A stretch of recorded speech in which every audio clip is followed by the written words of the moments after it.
Bom, pessoal, eu estou aqui para falar com vocês um pouquinho sobre o uso de simuladores aí para ajudar na compreensão de fenômenos físicos, né? Então, a gente pode realizar experimento remotamente. Eu já trabalhei aí com algumas dicas, o uso do tracker e o uso do Firefox para estudar pêndulo e determinar a aceleração da gravidade, tá? Agora aqui, por exemplo, você pode trabalhar com os simuladores para compreender alguns conceitos que a gente estrutura para a compreensão de pêndulo, né? Períodos de pêndulo, etc. Uma coisa que a gente comenta e que, na verdade, a gente não comenta, a gente fala sobre o período do pêndulo, dizendo que ele é constante para pequenas oscilações. Mas a ausência de equipamentos, né, de photogates com precisão nos laboratórios, impede que você observe isso, né, com rigor. Então, nós vamos fazer isso agora. Por exemplo, eu vou pegar esse pêndulo que está aqui, tá? Isso aqui é o PET, é experimento de pêndulo, tá? Eu vou só retornar aqui para você, por exemplo, tá? Deixa eu colocar aqui. Estou aqui no site do PET, eu posso vir aqui e escolher o idioma, tá? Que eu não fiz isso, vou escolher agora o idioma português Brasil, tá? Então, os meus simuladores estarão agora traduzidos, ok? Isso é uma dica legal. Vou pegar a parte só de movimento e vou procurar aqui aquele laboratório de pêndulo que é esse, tá? Tem um laboratório de molas também, de trabalhar a lei de Hooke, né? Então, aqui está o nosso simulador e eu vou colocar já no laboratório. Era esse que estava aberto, mas estava em inglês, tá vendo? Agora eu tenho cronômetro, tá? Eu tenho aqui um sensor que corresponderia a um photogate. Eu posso ter uma régua para medir o comprimento do fio, que vai até o centro de massa da figurinha, tá vendo? Aqui eu tenho 70 centímetros e, de fato, foi fixado aqui, ó, comprimento 70 centímetros, tá? Então, eu vou pegar esse pêndulo e vou jogar ele com uma amplitude aqui, por exemplo, de 70 graus, legal? Tá? Então, vamos jogar ele aqui.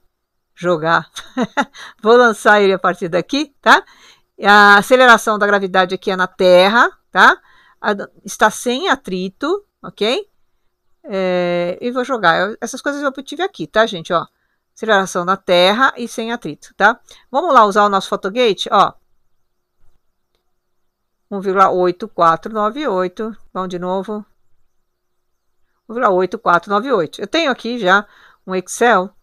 Onde é que está a minha planilhinha? Está aqui, tá? Ó, para 70 graus, então, eu tenho aqui 1,8498, certo? Beleza? Então, agora vamos pegar ele aqui, vou parar e vou jogar aqui de... Estava 70, vou jogar de 60 graus agora, tá? Então, tá aqui. Ó, já reduzi um pouquinho, tá? Deixa eu continuar aqui, coletando as medidas, e eu já passo as informações para vocês com a tabelinha, tá? Bom, gente, já coletei os dados, tá? Eu só vou mostrar para vocês aqui muito rapidamente, para amplitudes pequenas, o que acontece com esse período, tá? Eu já fiz a tabelinha, mas só para mostrar aqui, ó. Eu estou com 10 graus, eu vou colocar aqui 5 graus. Era 167 alguma coisa, né? 1,679. Vamos lá para 10 de novo? Ok?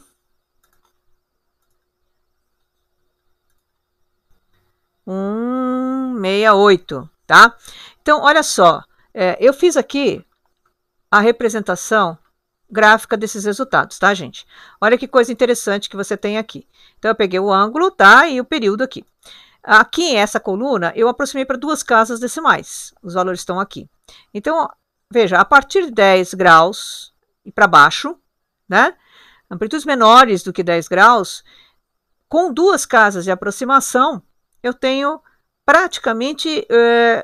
eu não distingo o período aqui, né, eu preciso de um medidor que tenha pelo menos 3 casas decimais para que eu possa perceber alguma variação, tá? Então, você percebe que quando você trabalha com amplitudes menores que 10 graus de inclinação do fio em relação ao eixo vertical, tá? O período fica praticamente constante. Agora, já para ângulos maiores, veja, você começa a ter valores maiores e com variação até na primeira casa decimal, tá vendo? Então você começa a ter uma variação aqui bastante significativa, mas abaixo de 10 graus, tranquilamente dá para você trabalhar com uma amplitude com o mesmo período, tá? Então, voltando lá no nosso aplicativo, você pode conseguir aqui coisas mais interessantes também, né? Então, aqui, por exemplo, você pode indicar, vamos ver aqui que ele vai indicar, né? As energias cinéticas e potenciais, tá vendo? Eu vou dar um stop aqui e vou colocar meu pêndulo a 50 graus, por exemplo. Então, a energia potencial, né? Máxima, ok? Depois, o que vai acontecendo? Aqui, ó, quando eu chegar aqui, ó. Opa, eu queria dar pausa, peraí, vamos de novo. Aqui, ó, só para a gente ver. Eu vou dar pausa aqui, ó, tá? Ó, então o que está acontecendo aqui é que eu estou aumentando o vetor de energia cinética e diminuindo o vetor de energia potencial, tá? Ó. Opa, aqui, desculpa, energia cinética não, velocidade, tá? E esse daqui é a aceleração, o amarelinho, tá? O que eu estou vendo de energia é nesse gráfico, ok? Então vamos lá, não vamos fazer essa confusão, não. Então, a aceleração, tá? Aceleração do teu pêndulo. Aqui você veja que nos extremos, esse vetor verdinho, a velocidade fica zero, tá? E a energia potencial é máxima, ok? Muito beleza, né? Tá bonitinho aqui. Agora, o que eu posso fazer aqui? Eu posso colocar 2 pêndulos, tá? E lançar, por exemplo, este aqui, né? Depois, quando chegar aqui, eu vou soltar o outro, para a gente ver o que acontece, ó. Os períodos são, vou ligar aqui, por exemplo, período 2, do pêndulo 2, ó. O período do pêndulo 2 é maior e o período do pêndulo 1 é menor, tá? Então, conforme o comprimento do fio, você tem aí os períodos diferentes, tá? Então, eu vou só voltar para um pêndulo só e vou mexer com a aceleração da gravidade. Olha que legal. Vou pegar aqui, por exemplo, vou na Lua, onde a aceleração é bem menor. Olha o que acontece com o meu pêndulo, tá? Olha o período dele.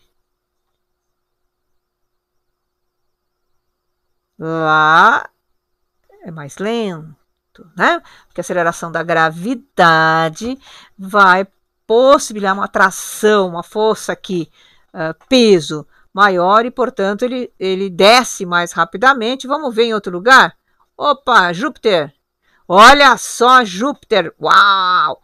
Gente, vou só tirar o vetorzinho aqui para a gente não enlouquecer, deixar só da velocidade, tá? Olha, Júpiter! Júpiter, ele tem uma aceleração muito maior do que a aceleração da gravidade na Terra, pelo menos 3, quase 4 vezes maior. Tá aqui, ó. O período do pêndulo fica bem menor, né?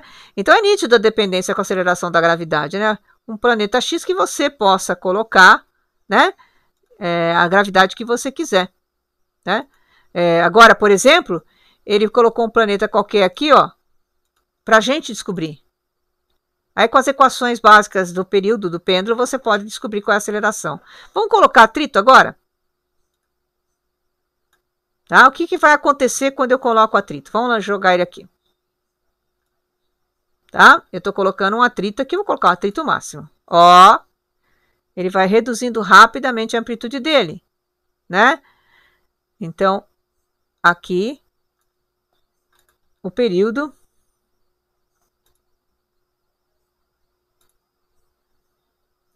dele, com amplitudes pequenas, ó, praticamente não muda.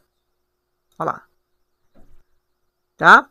Então, você continua tendo aí o período independente de você ter atrito ou não, o período vai ser sempre o mesmo, tá? A menos que você tenha aí amplitudes grandes. Mas quando chegar a amplitudes menores do que 10 graus, você já não tem. Vamos variar a massa agora? Vamos colocar um peso, aí uma massa maior, tá? E vamos lá para a Terra, tá? E vamos mudar esse peso. Vou deixar aqui em 10 graus, tá? Ó, sem atrito. Estou com 70 centímetros, tá? Ok, agora eu vou mexer, eu vou diminuir essa massa aqui, a um valor menorzinho, e vou medir de novo. Continua sendo o mesmo período. O período independe da massa, mas depende do comprimento, tá? Você viu que eu coloquei até um outro pêndulo, mas se eu mexer nesse pêndulo mesmo, tá? Você vai ver que aqui, quando o comprimento aumenta, o período aumenta. Se eu colocar um pêndulo bem curtinho, olha o período, tá? Ele diminui bastante, ok? Então, essas coisas dá para você trabalhar tranquilamente. Se você não quiser trabalhar com Photogate, você pode colocar um cronômetro e contar o número de oscilações, tá? Então, aí você vem aqui, ó. 1, 2, 3, 4, 5, 6, 7, 8, 9, 10. Aí você pode parar e deu aqui para mim a contagem 1,23 e aqui dá 1,26, tá? Até que não é ruim, né? Então dá para também você trabalhar com o cronômetro, tá? Ou Photogate. A escolha é do freguês. Mas veja que interessante, né? Então você pode coletar bastante informações acerca do pêndulo simples, como amortecimento, influência do ângulo no período, etc., a partir de um simulador, né? Então você pode trabalhar também com os conceitos importantes de física, mas trabalhando com simuladores, e você pode até estabelecer aí uma meta de estudo para os alunos, né? Por exemplo, numa aula invertida. Então você passa para eles algumas variações, né, que eles tenham que fazer e anotações com relação ao que eles observaram. E aí na aula, durante a aula, pode ser remota inclusive, né, você pede para que cada um explique cada um dos itens que você ofereceu, ou cada equipe, tá? Explique aí o que ele observou quando ele aumentava o comprimento, quando ele aumentava o ângulo, enfim, quando ele mudava a aceleração da gravidade, quando ele colocava atrito, né? Enfim, vários parâmetros você pode alterar, você pode perguntar a ele com relação a observar as energias cinéticas e potenciais, um vetorzinho de velocidade, né? Então dá para trabalhar com muita coisa e até com aula invertida, né? Que é uma coisa muito interessante, porque aí os meninos estudam um pouco antes e quando chega em aula, você vai debater com eles as diferentes alternativas e diferentes conclusões que cada um chegou, né? Então nós temos uma aula mais dialogada e menos informação que você possa passar para eles, né? Na verdade, o conceito vai sendo estruturado a partir dessas discussões, o que é muito saudável, o que é muito interessante. Tanto você pode fazer isso remotamente, quer dizer, você pode fazer numa aula assíncrona o processo à distância, tá? E se você tiver um encontro presencial, nesse encontro presencial, então você vai fazer as discussões daquilo que eles observaram, né? Trabalhando com o simulador em casa. Tá? Então você constrói o conceito junto com eles e a aula passa a ser mais dialogada, né? Então é interessante, né, gente? Vocês, estudantes que estão aprendendo esses conceitos, façam isso. Variem cada uma desses parâmetros, anotem o que cada variação aqui altera o período, como cada uma dessas grandezas podem alterar o período. Faça as anotações e depois vamos discutir o que está acontecendo e essas dependências todas a gente vai estabelecer até chegar à equação que relaciona o período do pêndulo à aceleração da gravidade e ao comprimento do fio, tá? Então são coisas bem legais que eu acho que vale a pena a gente fazer. Beleza, gente? Tamo junto, ok? Aí eu vou colocar um link depois aí embaixo para você acessar experimentos que você possa fazer com relação a pêndulo simples, tá?